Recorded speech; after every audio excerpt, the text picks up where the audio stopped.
at 7:30, we have a game that can determine playoff, right? Like, if everything goes our way, if everything goes a certain way today, if Georgia beats Georgia Tech, TCU beats Iowa State, South Carolina beats Clemson, and Notre Dame beats USC, we have our 4 teams set. We have our 4 playoff teams. We have Georgia, we have Ohio State, we have Michigan, and we have TCU.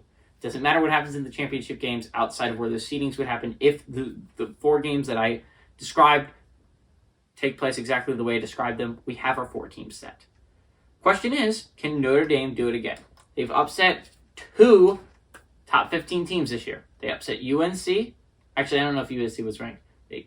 They upset UNC, and they upset Clemson when they were a top 5, top 10 team at the very least.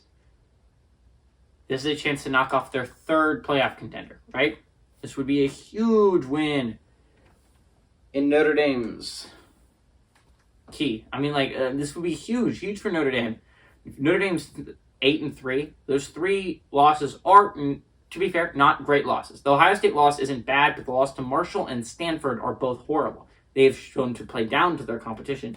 They also have shown to play up to their competition, as you can see by the Clemson game, the Syracuse game, and the UNC game.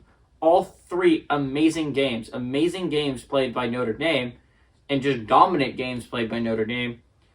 They're going on the road against the number 6 USC team that has lost 1 game. They are 10-1 and have a great chance at the playoffs if they just win out. That is where your sight's set if you're USC.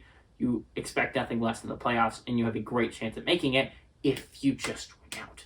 USC's 10-1. That 1 loss is a 1-point loss to a good Utah team, right? Because they don't have a bad loss on their resume. It's going to be a huge deal for the committee.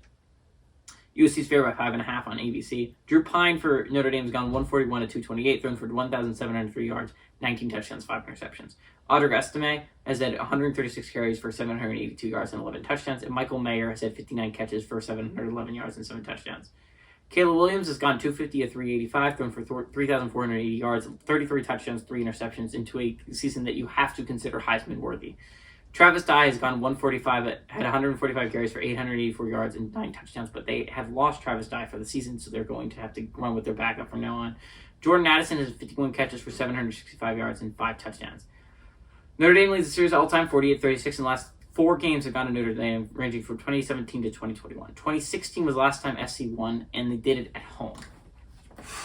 This is a huge game. Not only is it a rivalry game, which we've had a lot of fun rivalry games that aren't playoff important, it's a huge game to the playoff picture, right? USC is right there. They're right on the cusp of making it. They have a chance to be the first Pac-12 team in a long time to make the playoffs. But they have to go through a good Notre Dame team. They're going to have to go through a good team that plays in the Pac-12 championship. I'd bet Oregon. You have to go through a really good Oregon team. And I think it's going to be tough if you're USC.